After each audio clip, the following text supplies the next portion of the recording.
It's not the whole picture. These forecasts are tools for decision-making, but they don't put in place the other elements that we hope to in terms of other trade deals, but also in terms of domestic policy to mitigate it.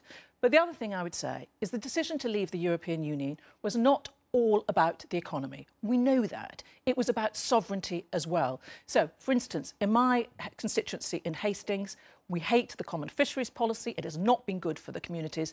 We would like to make sure that the fishermen all through coastal communities get a better deal. Now, that's not about per capita. It's about communities. It's about independence. Now, the other thing, of course, about all these models is they conspicuously did not include what the Prime Minister wants, which is this generous, bespoke deal that she keeps talking about. Yeah. I described it at the beginning of the programme as being a bit like a unicorn. Yes. It's talked about but never actually seen. Have you seen it?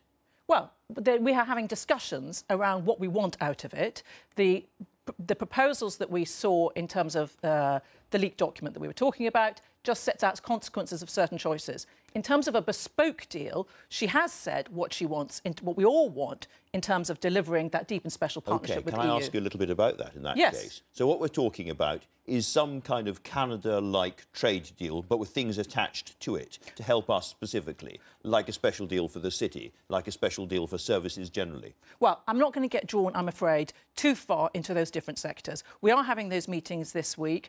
There's been a lot of criticism about pre-leaking ahead of those decisions themselves. So I'm not going to, and I've been one of the ones who've been most critical of that, I'm not going to go into that. But what I can say is that we're all agreed on wanting to deliver on what we've said, which is frictionless. We want to make sure that the Irish border doesn't go up again, particularly significant, having listened to your interview with Jerry Adams, and that we're free to do trade deals outside the European Union. Those three things are what we're aiming for.